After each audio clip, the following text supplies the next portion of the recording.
Selamat pagi umat yang dikasihi Tuhan.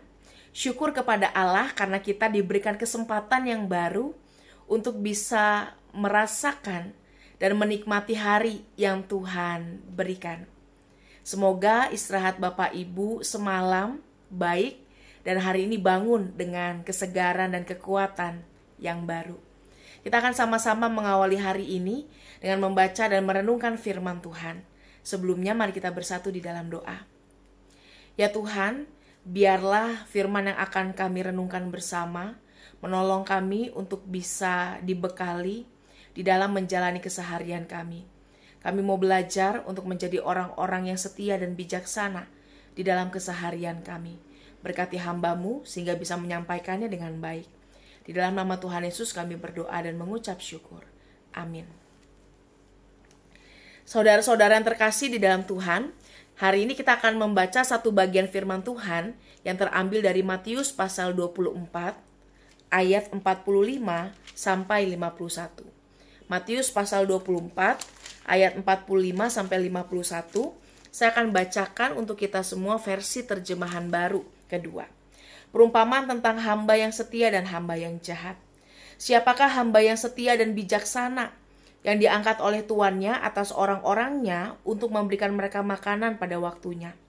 Berbahagialah hamba yang didapati tuannya melakukan tugas itu ketika tuannya itu datang.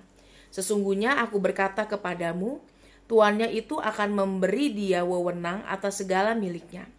Akan tetapi, apabila hamba itu jahat dan berkata di dalam hatinya, tuanku tidak datang-datang, lalu ia mulai memukul hamba-hamba lain dan makan minum bersama dengan pemabuk-pemabuk.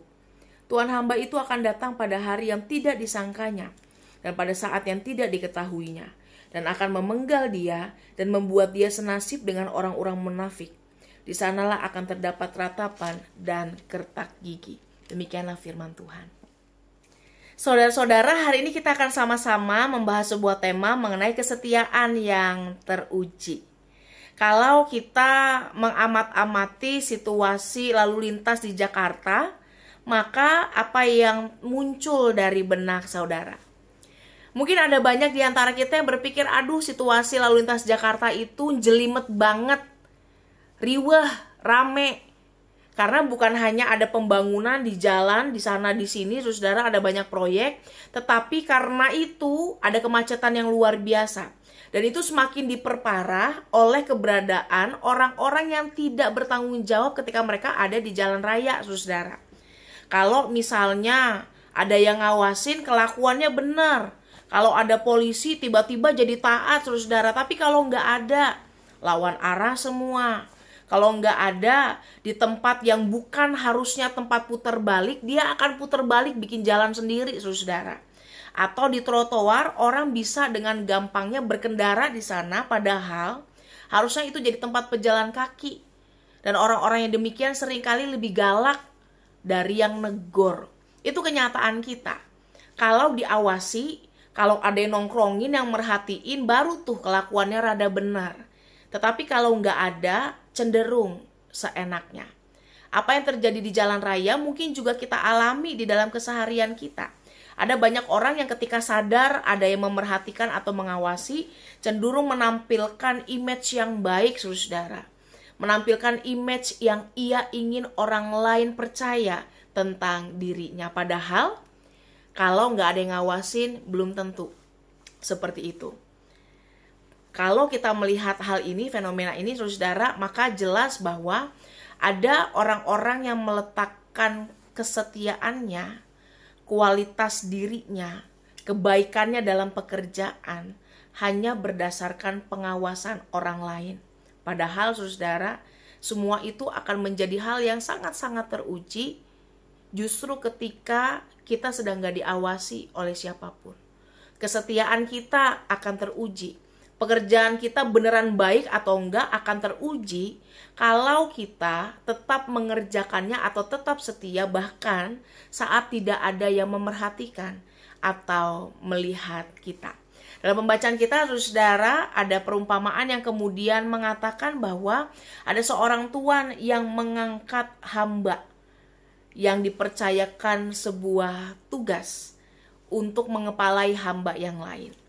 Bila manakah hamba itu disebut sebagai hamba yang setia atau bijaksana, dan bila manakah mereka disebut sebagai hamba yang jahat, saudara, tolok ukurnya terdapat dari bagaimana mereka mengerjakan tugasnya saat sang tuan tidak berada di tempat. Orang-orang yang kesetiaannya teruji, orang-orang yang dikatakan sebagai hamba yang setia dan bijaksana, adalah orang-orang yang tetap memiliki kualitas terbaik bahkan ketika tidak ada yang mengawasi. Orang-orang yang melakukan tugas dan tanggung jawabnya dengan benar. Orang-orang yang tetap melakukan apa yang seharusnya sebagai bagian dari tanggung jawabnya. Orang-orang yang tidak menyalahgunakan kepercayaan dan lain sebagainya. Orang-orang yang demikian disebut sebagai orang yang setia dan bijaksana, saudara. Karena apa? Karena untuk bisa tetap memiliki kualitas yang baik saat orang gak lihat, itu membutuhkan komitmen yang besar. Itu membutuhkan keberanian untuk tidak membohongi diri sendiri dan orang di sekitarnya. Orang-orang yang berani untuk menjadi versi terbaik dirinya, bahkan saat tidak ada yang melihat, adalah orang-orang yang teruji kesetiaan, komitmennya, bagaimana ia memandang sebuah kepercayaan yang harus diembannya. Sedangkan hamba-hamba yang jahat dalam perikop kita dikatakan saat tuannya tidak ada di tempat, maka ia akan cenderung menyelewengkan kepercayaan yang diberikan. Ia akan cenderung berlaku seenaknya. Bahkan yang tadinya harusnya dipercaya untuk bisa memberi makan hamba yang lain pada waktunya, saat ada yang tidak ada yang ngawasin, saudara, maka pembacaan kita menjelaskan dia bisa menyiksa hamba yang lain dan memilih untuk jatuh dalam mabuk-mabukan, dalam hal-hal yang tidak perlu.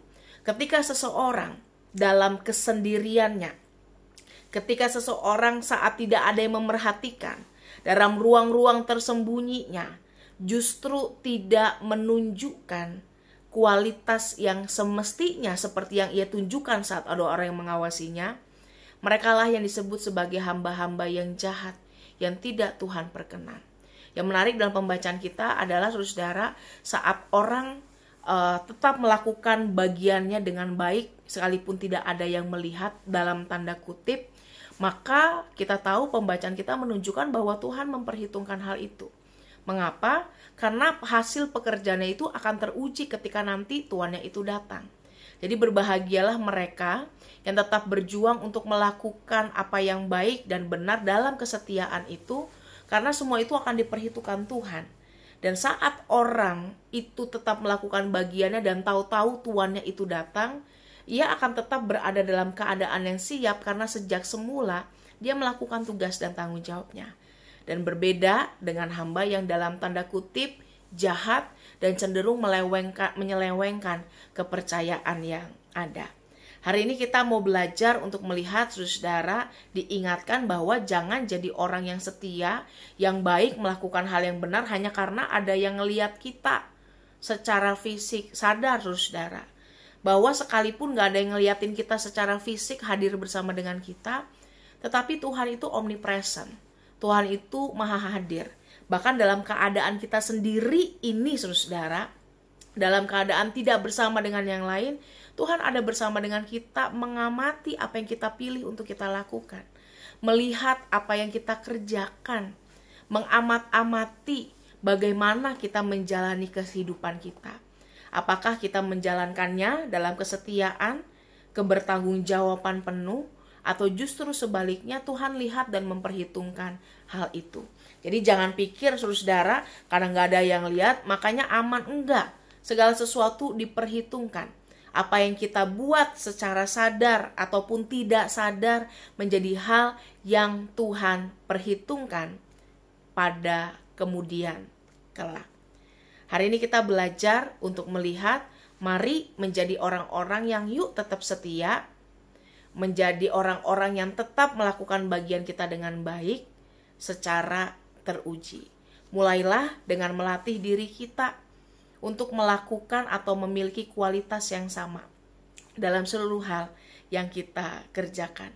Karena kalau kita terbiasa untuk melakukan hal yang baik itu sekalipun gak ada yang ngelihat, saudara, itu akan jadi habit. Ya, sama seperti orang yang istilahnya iseng-iseng ya, tapi ngelakuin hal yang gak bener tapi sering, itu juga akan jadi habit, saudara. Karena yang namanya dosa, yang namanya perbuatan baik itu hasil dari habit yang kita upayakan setiap hari. Itu gak muncul dengan sendirinya. Ya, itu mulai dari atau bertumbuh dari habit yang kita lakukan setiap hari. Kalau orang udah biasa melakukan ketaatan, orang udah biasa melakukan apa yang benar sekalipun gak dilihat orang, dia gak akan lawan arah, saudara, sekalipun gak ada polisi di depan matanya. Dia gak akan berani ngelapin uang sekalipun ya gak ada yang melototin dia, saudara. Dia gak akan berani bekerja sembarangan atau melakukan sesuatu dengan tidak bertanggung jawab ketika nggak ada yang melihat di sampingnya.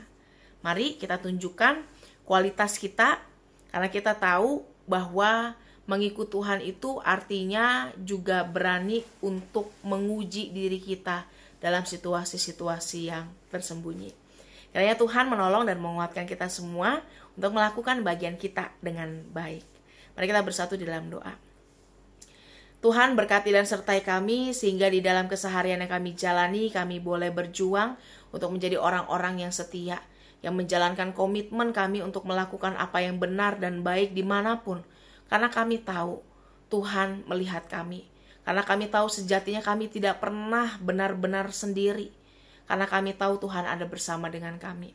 Maka biarlah kesadaran bahwa segala sesuatu akan dipertanggungjawabkan di hadapan Tuhan boleh menolong kami juga untuk menjadi orang-orang yang bertanggung jawab dalam seluruh hal yang kami kerjakan di keseharian.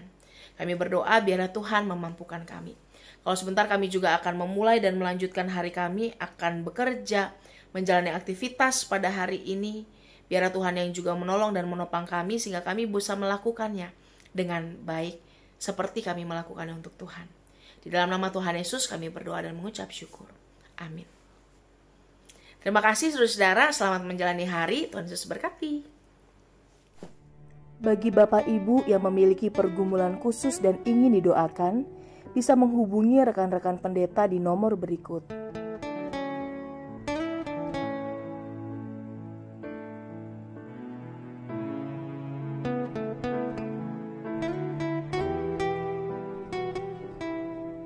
Tuhan Yesus memberkati.